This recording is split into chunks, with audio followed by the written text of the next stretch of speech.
만물을 말씀으로 창조하신 거룩하신 아버지 하나님, 부족하고 연약한 저희들로 하여금 하나님을 알게 하시고 하나님을 섬길 수 있는 은총을 허락하여 주셨음을 감사드리옵나이다.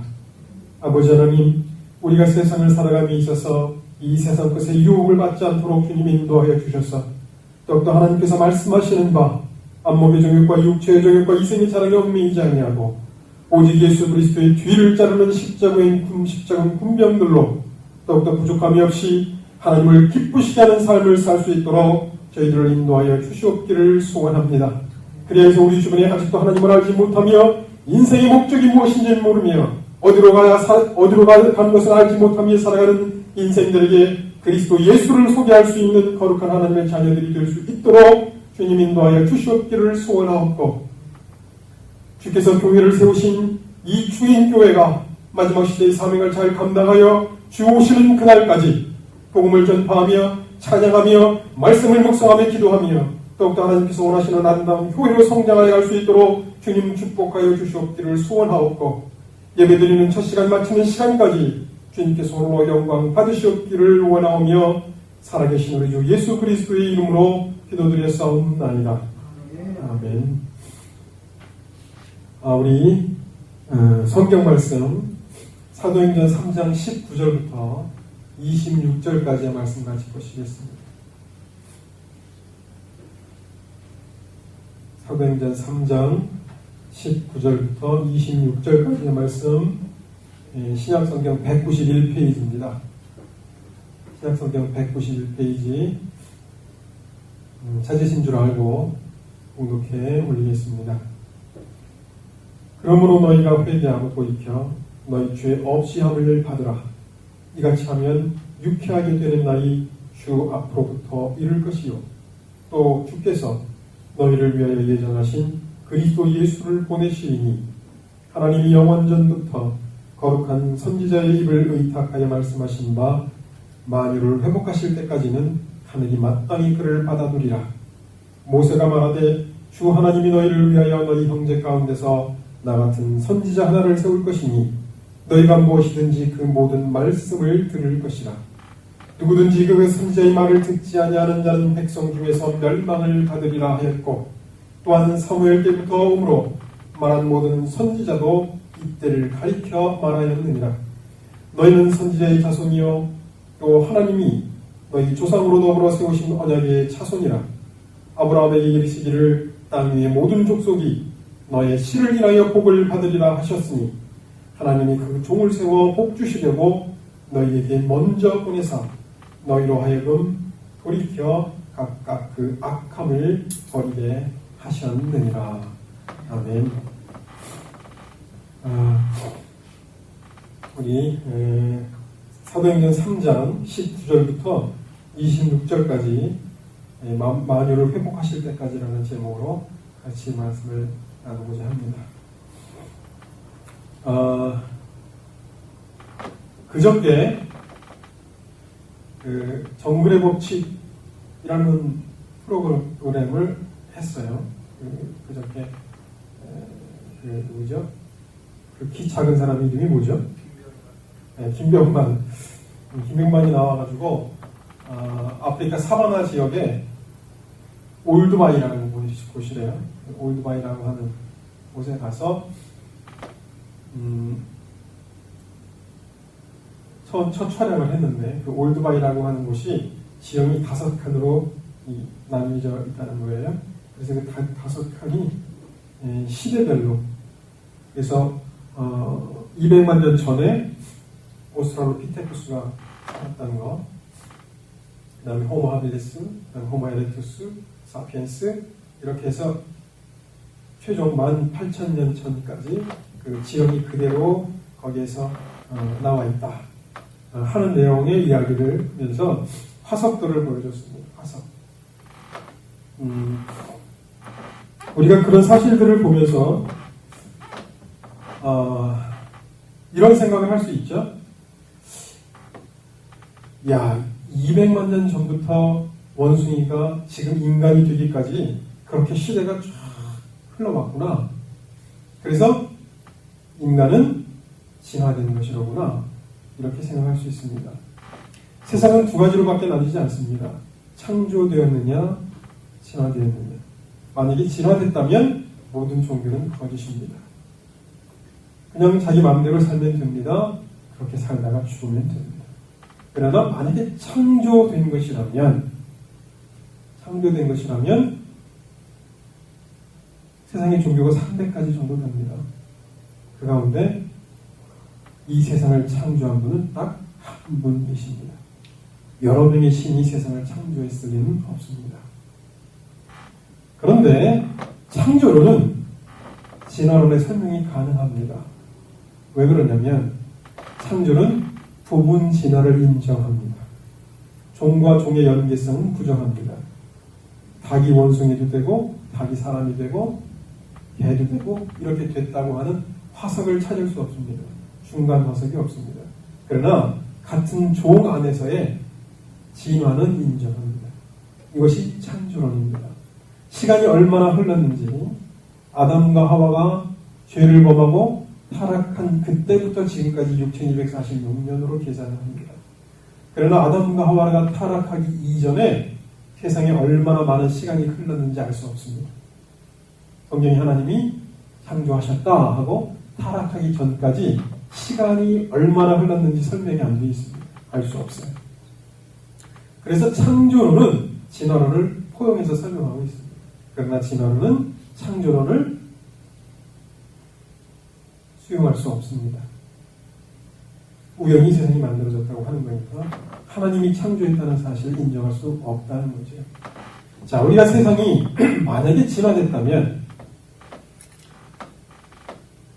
인간의 마음을 우리가 인간이 가지고 있는 영혼을 증명할 수 있느냐? 증명할 수 없습니다. 인간의 영혼이 있다 없다를 증명할 수가 없습니다. 영성신학에서도 우리에게 인간의 영이 있다 없다에 대해서 말하기가 어렵습니다. 논리적으로 증명할 수가 없어요. 다만 마음은 어디 있으되 그 마음이 어디 있는지 알 수가 없다. 몸을 쪼갠다고 해서 그 마음을 확인할 수 없다. 그러나 내가 시련을 당하거나 고통이 있거나 할 때 마음이 찢어지게 아픈 그 마음은 어디인가에 있다. 이렇게 얘기를 하고 있습니다. 또 눈에 보이지는 않지만 귀신이 있습니다. 저는 귀신을 쫓는 것을 봤고 제가 그런 체험도 가지고 있고 귀신의 존재는 있습니다. 그러면 진화됐다면 그 귀신은 어디로부터 온 것일까요? 설명할 수 없습니다. 무당이 기가 막히게 사람을 점을 치는 잘 맞히는 무당들이 허다합니다. 우리나라에 있습니다. 실제로 그런 무당들이 있습니다. 어떻게 맞출 수 있을까요? 인간의 힘으로 맞출 수 없습니다. 귀신이 역사하는 것입니다. 그럼 보이지 않는 귀신이 존재한다? 진화됐다고 설명할 수 있을까요? 없습니다. 하나님이 세상은 창조하셨다. 성경에 분명히 귀신이 있다. 이렇게 얘기를 하고 있습니다. 보이지 않는 세계가 존재한다는 것입니다. 보이는 것만 전부 다가 아니라는 것입니다. 성경에서 그래서 창세기 1장 1절에 말씀하시기를 태초에 하나님이 천지를 창조하시니라 하고 땅이 혼돈하고 공함이 흑암이 깊음 위에 있고 혼돈 카오스라는 것입니다. 무질서. 그 무질서 한가운데 하나님께서 질서를 부여하십니다. 그것이 하나님이 세상을 창조하기 시작하시는 모든 과정입니다. 질서가 첫 번째 시작됩니다. 그것이 빛이 있으라 함으로 해서 빛, 낮과 어둠 이 두 개를 구분하시기 시작하시는 것부터 질서가 부여됩니다. 우리가 왜 아름다운 사람을 아름답다고 얘기하죠? 다 같이 눈, 코, 귀, 입이 있는데 왜 똑같이 눈, 코, 귀, 입이 다 달려있는데 어떤 사람은 아름답다 라고 얘기를 할까요? 조화와 균형이 그 얼굴에 질서를 부여하기 때문입니다. 우리 눈이, 우리 인간이 아름답게 볼 수 있는 질서가 부여되어 있기 때문에 아름답다고 생각하는 것입니다. 그러면 그 질서라는 것이 우연히 만들어질 수 있는 것일까요? 절대로 그럴 수 없습니다.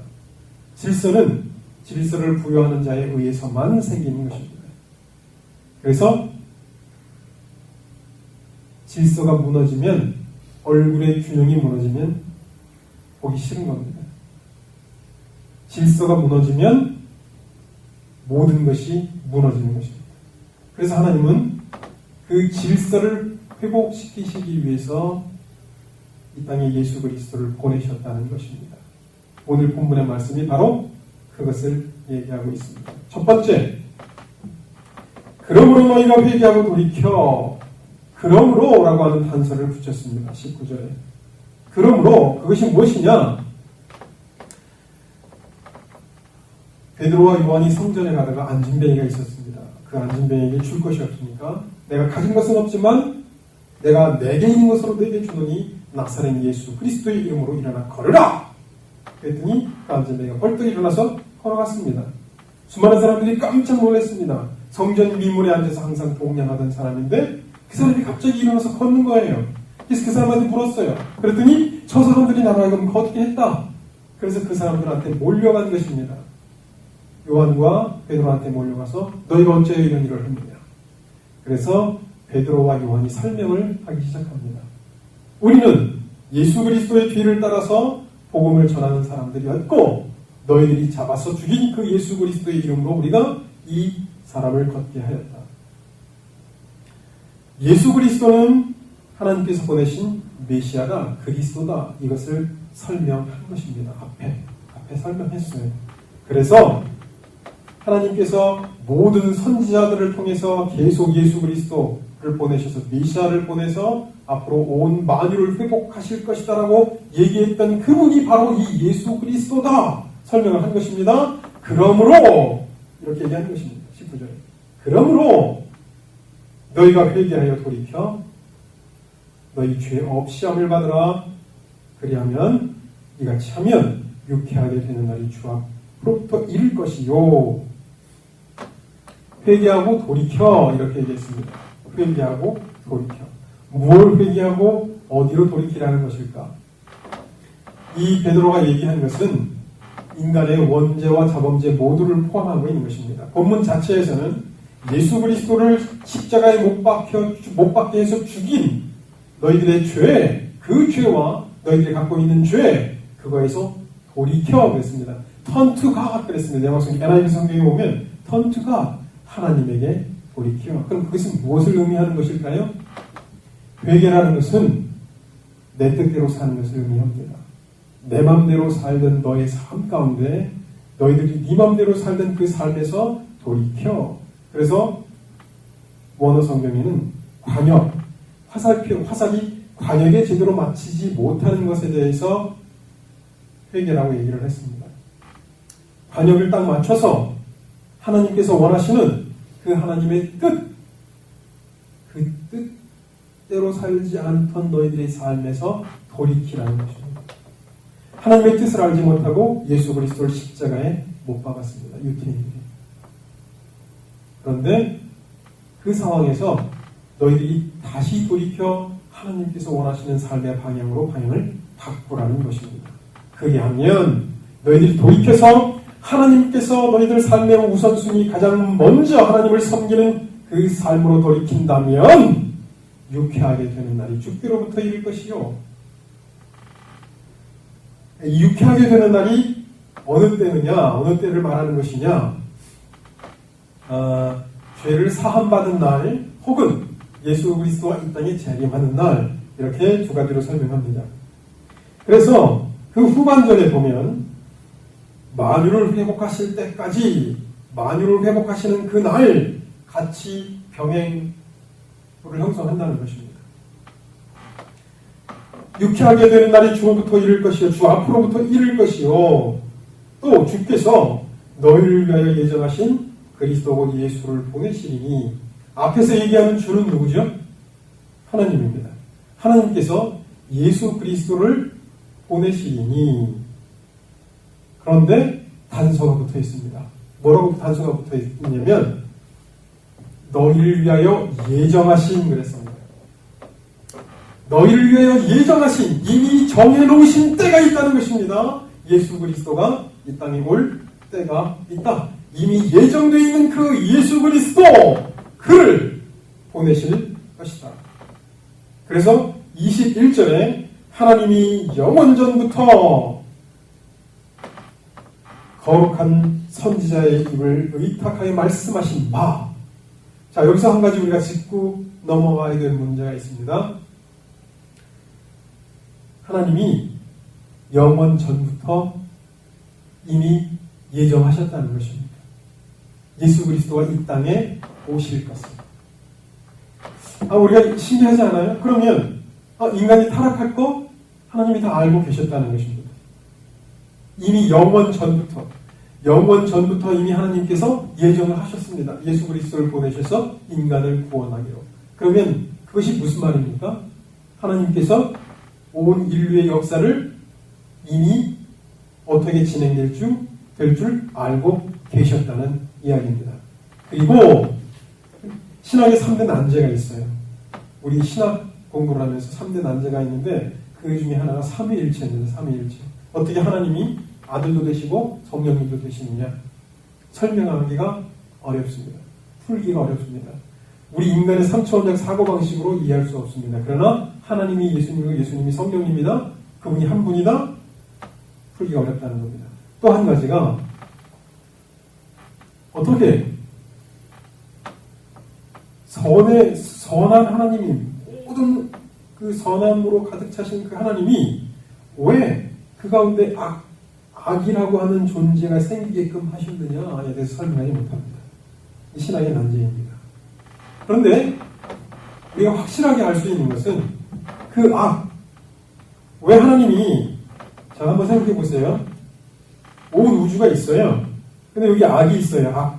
악이 있는데 이 인간을 창조하실 때 이 악이 없는 이쪽에다가 창조하셨으면 되잖아요. 그런데 왜 악한테 미혹을 받을 수 있는 공중의 권세 잡은 자고 안에다가 인간을 창조하셨느냐는 거죠. 무슨 말씀인지 이해가 되시는지 잘 모르겠네요. 마귀가 다스리는 세상이 있는데 마귀가 있는 곳에다가 왜 인간을 창조했느냐는 거죠. 여기다 창조하지 않고 이쪽에다 창조하면 되잖아요. 악이 없는 곳에, 미혹당하지 않는, 마귀가 유혹하지 않는 곳에 만들 수도 있잖아요. 그런데 이해했다는 거죠. 알 수가 없습니다. 우리는 왜 그랬는지 알 수 없습니다. 그러나 하나님의 섭리가 있다는 것입니다. 그 안에 인간이 창조됐습니다. 그리고 이미 하나님께서 예수 그리스도를 보낼 것을 작정하셨다는 것입니다. 예정하사 영원 전부터 이미 예수 그리스도가 이 땅에 와서 인류의 죄를 대속할 것을 작정하셨다는 것입니다. 그러면 역사가 어떻게 흘러 진행될 것이라는 것을 이미 알고 계신 것입니다. 그래서 선지자의 입을 의탁하사 하나님의 말씀을 전하는 선지자의 입을 의탁하사 만유를 회복할 때까지 마땅히 그를 받아들이라. 만유를 회복할 때까지 마땅히 그를 받아들이라. 이 구절은 여기밖에 나오지 않습니다. 성경 전체에도 만유를 회복할 때까지 마땅히 그를 받아들이라. 이 구절은 근사한 비슷한 구절이 없습니다. 그러면 우리가 이 말씀 자체만 놓고 보면 이렇게 오해할 수 있어요. 만유를 회복할 때까지? 그러면 여러분 만유를 회복한다는 게 무슨 말입니까? 어그러진 질서, 하나님께서 세상을 질서를 부여해서 세상이 하나님 뜻대로 살게끔 창조하셨는데 이 가운데 아담과 하와가 타락해서 인간이 서로 죽이고 죽고 미워하고 고통스럽게 사는 그 무질서함, 그것이 회복될 때까지 만약에 이런 식으로 우리가 이해를 한다면 그러면 모든 사람들이 다 하나님의 뜻대로 살고 하나님 말씀대로 살고 하나님을 바라보고 하나님을 경외하고 찬양하며 이렇게 살아가는 데까지 예수님 안 오신다는 얘기잖아요. 이 의미가 아니라는 거죠. 오늘 이 본문에서 얘기하는 그 만유를 회복할 때까지라는 것은 만유를 회복하는 시점이 이를 때까지 이런 의미입니다. 하나님께서 만유를 예수님께서 그 앞에서 하셨던 것처럼 예정하사 그를 보내실 때가 있다는 것입니다. 이 땅에 다시 보내실 때가 있다는 것입니다. 다시 오실 것이라는 것입니다. 그것을 우리는 예수 그리스도의 재림이라고 얘기합니다. 그분께서 다시 오신다. 그러면 그분께서 다시 오시는 그 시점, 그 시점 때까지 하늘이 그를 마땅히 받아들이라. 왜 받아들인가? 왜 그때까지 기다리시는가? 하나님이 정하신 사람이 있습니다. 그래서 성경에서는 이방인의 충만한 수가 차기까지 이스라엘은 돌아오지 않는다고 성경에 기록되어 있습니다. 이방인의 충만한 하나님께서 구원받기로 작정하신 그 모든 백성들이 차기까지 예수 그리스도는 이 땅에 오시지 않습니다. 그러나 그 정하신 숫자가 찰 때 이스라엘이 다시 돌아오고 예수 그리스도가 이 땅에 다시 재림을 하신다고 성경은 얘기하고 있다는 것입니다. 무엇을 위해서? 무엇을 위해서일까요? 하나님께서 원하시는 질서가 다시 회복될 때까지 하나님께서 원하시는 질서를 회복하기 위해서 이 모든 과정을 이렇게 섭리하고 계신다는 것입니다. 그래서 하나님께서 세우시는 질서, 그 질서의 핵심이 무엇일까요? 하나님께서 원하시는 그 질서의 핵심은 몸과 마음과 정성과 뜻을 다하여 네 하나님 여호와를 사랑하고 네 이웃을 내 몸처럼 사랑하라 하는 것입니다. 하나님이 없이 살아가는 사람들의 삶의 중심이 누굴까요? 자기입니다. 그래서 내 맘대로 사는 것입니다. 주일날 낚시하러 가요. 주일날 친구들하고 놀러 갑니다. 공원에 갑니다. 룰루랄라, 쉬는 날이다. 재미있다. 성경에서는 그렇게 말씀하지 않았습니다. 하나님을 경외하는 것이 먼저고 하나님께 예배드리는 것이 먼저고 그것이 옳다. 하나님이 그렇게 선포하신 것입니다. 그래서 내가 크리스찬이다. 내가 예수 믿는 사람이다. 라고 하면 주일날 교회에서 예배를 드리는 것, 그것을 우선시 삼는 것입니다. 이것이 올바른 신앙입니다. 질서를 회복한다는 것이 몸과 마음과 정성과 뜻을 다하여 네 하나님 여호와를 사랑하라. 하나님을 사랑하지 않으면 어떤 일이 벌어지는가? 모두 다 인간이 주인이 됩니다. 그래서 내가 주인이 되다 보니까 서로 죽이고 죽고 미워하고 내 뜻대로 안 되면 어저께 그것이 알고 싶다.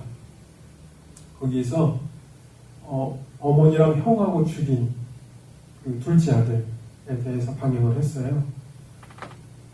그런데 그 이야기, 그것이 알고 싶다 다큐멘터리 그거를 보니까 그 와이프도 같이 모의를 했습니다. 안 했다 그리고 자살을 했는데 와이프가 자기는 결백하다 그리고 자살을 했어요.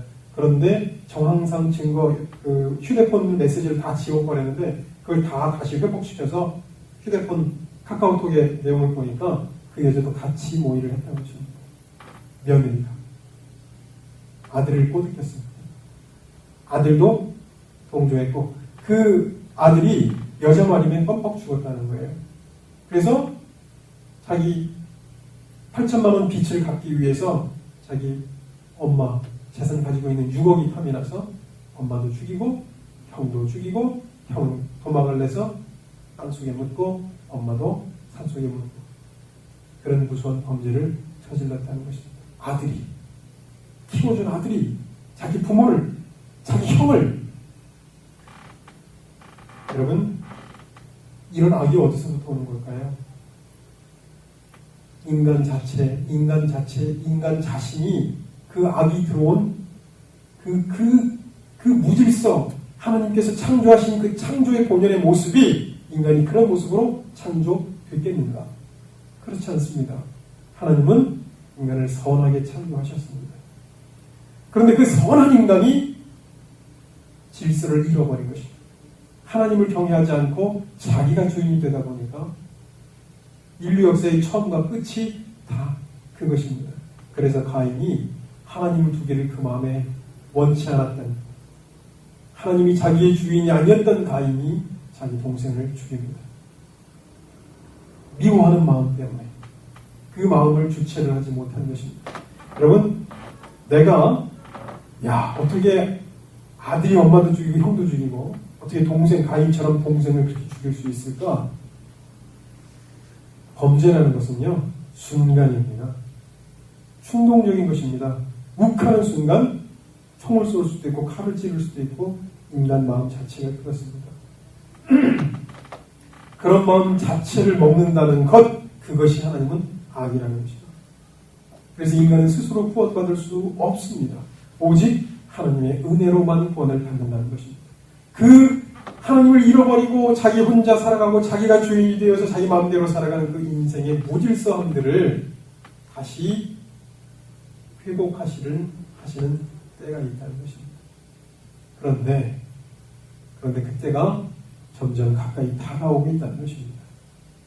그래서 무화과 나무의 비유를 배우라. 그 비어나여지고 줄기가 무성하여지는 때가 가까운 줄 아나니. 이스라엘이 독립해서 이스라엘이 점점 회복되어 가는 사실들을 너희가 목도하느냐? 그러면 내가 이 땅에 다시 올 때가 임박했다. 70년, AD 70년 이후에 이스라엘은 나라가 존재 자체가 없었습니다.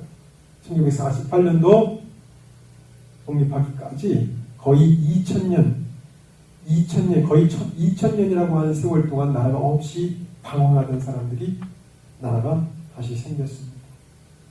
성경에서 예언은 사실입니다. 반드시 이루어집니다. 성경은 그대로 성경대로 이루어질 것입니다. 그래서 천지는 없어지겠으나 내 말은 없어지지 아니하리라. 이렇게 말씀하고 있다는 것입니다. 그런데 그 성경이 얘기하기를 이제 예수 그리스도가 만유를 회복할 때까지 하늘이 마땅히 그를 받아들이라. 하늘이 마땅히 그를 받아들이는데 그가 다시 오시는 그날 하나님을 모르는 자들과 예수 그리스도의 복음에 복종치 않는 자들에게 형벌을 주시는 때가 있다. 성경에서 누누이 얘기하는 것입니다. 그래서 오늘 본문에 뭐라고 말씀하셨느냐? 누구든지 그 선지자의 말을 듣지 아니하는 자는 백성 중에서 멸망을 받으리라. 멸망을 받으리라. 이것이 우리 기독교인이 안고 있는 문제의 심각성입니다. 하나님이 계십니다. 근데 그 하나님이 선포하셨습니다. 예수 그리스도의 말을 듣지 않고 자기 뜻대로 사는 자들은 멸망을 받게 될 것이다. 그 멸망이 무엇입니까? 지옥입니다. 성경에 얘기하는 것은 인간은 죽지 않는다고 얘기합니다. 인간은 죽지 않습니다. 천국에 가든 지옥에 가든 둘 중에 한 군데를 가야 합니다. 그런데 그 선지자의 말을 듣지 않으면 멸망을 받게 된다는 것입니다. 그 선지자가 하는 말이 무엇입니까?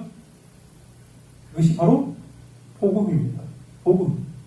하나님의 말씀대로 따라 순종하고 회개하고 순종하고 하나님의 뜻대로 순종하며 살라는 것입니다. 그래서 너희의 의가 결코 서기관과 율법사보다 더 낫지 못하면 결단코 천국에 들어가지 못하리라. 이것이 복음입니다. 수많은 사람들이 그냥 예수만 믿으면 된다고 착각하고 있어요. 교회만 다니면 된다고 착각하고 있어요. 그러나 그렇지 않습니다. 폐인과 제자인가라는 책이 있어요. 얼마 전에 그 기독교 서기에서 베스트셀러가 된 책입니다. 근데 그 책에서 얘기하는 내용이 그렇습니다. 당신은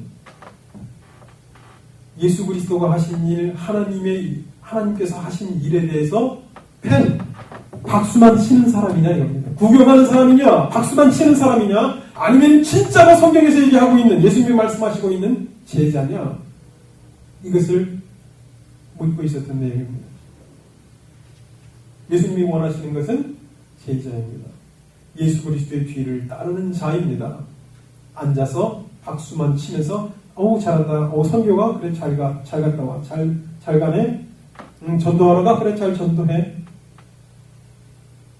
이렇게 박수만 치는 사람을 원하시는 것이 아닙니다. 그것이 복음이 아닙니다. 성경에서 얘기하는 것은 좁은 문으로 들어가라. 멸망으로 인도하는 문은 그 길이 크고 넓어 그리로 들어가는 자가 많고 생명으로 인도하는 문은 길이 좁고 협착하여 찾는 이가 적음이니라.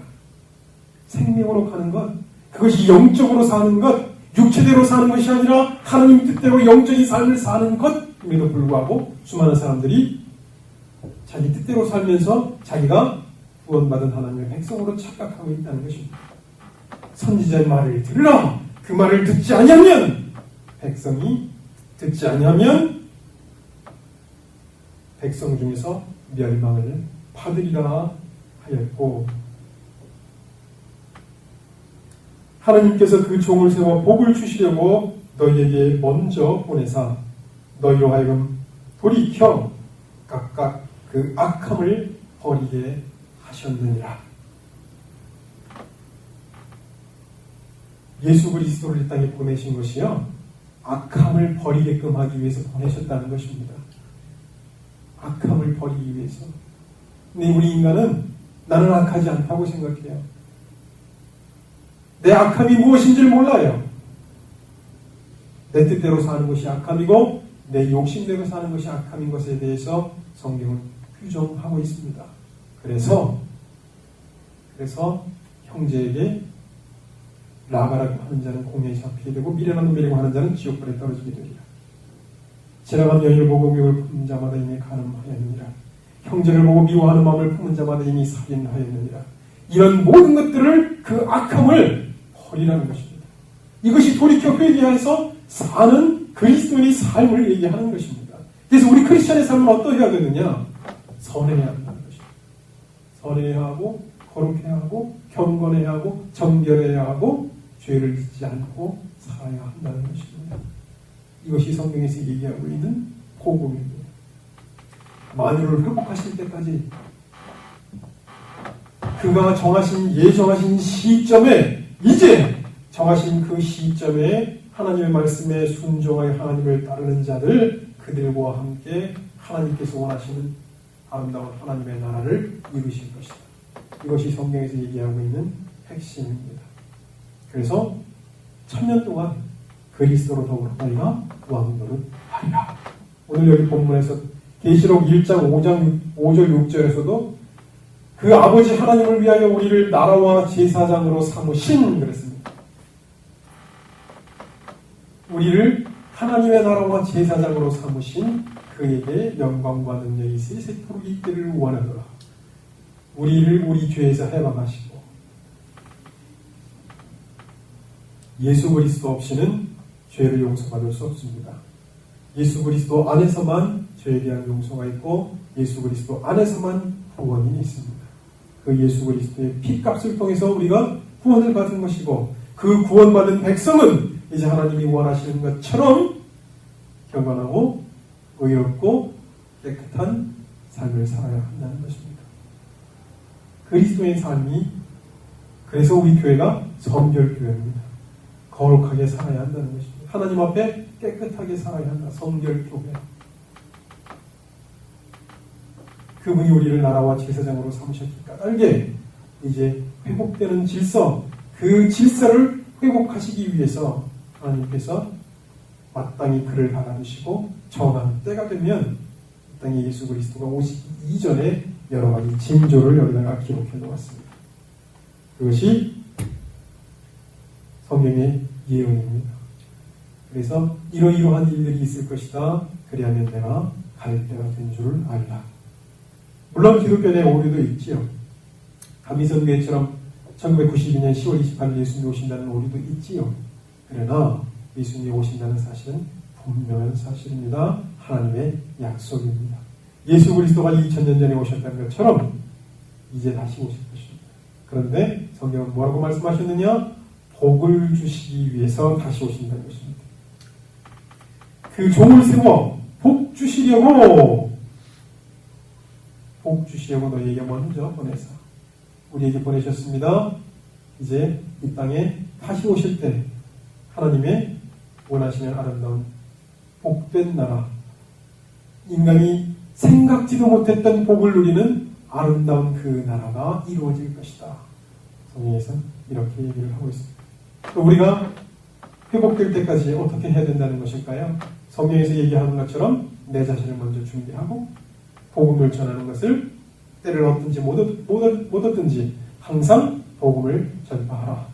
예수 그리스도 오실 때까지 그 복음을 전하는 것입니다. 누가 하나님께서 선택하신 백성인지 우리는 알지 못합니다. 전하는 것입니다. 그리고 그들 가운데 하나님의 나라를 구성할 백성들이 있다는 것입니다. 더욱더 말씀과 기도에 창념하셔서 하나님께서 원하시는 아름다운 복음을 전파하시는 여러분이 되기를 소망합니다. 우리 잠시 기도하시겠습니다. 사랑의 주님, 만유를 회복하시기를 작정하셨고 이니 어느 시점에 예수 그리스도가 이 땅에 다시 오실 것을 압니다. 아버지 하나님, 저희들을 붙들어 주셔서 이 세상이나 세상에 있는 것들에 미혹받고 이 세상에 빠져서 이 세상이 전부인 것처럼 살아가는 어리석음을 범치 않도록 저희들을 붙들어 주셔서 예수 그리스도가 오시는 그날 지극히 작은 것에 충성하였음에 내가 네게 많은 것에 맡기노라는 음성을 들을 수 있는 5달란트, 2달란트 맡은 자처럼 우리에게 맡겨진 사명을 잘 완수하고 살아가 주님께 기뻐하심을 받는 저희들이 될 수 있도록 인도하여 주시옵기를 소원하오며 살아계신 우리 주 예수 그리스도의 이름으로 기도드렸사옵나이다. 아멘.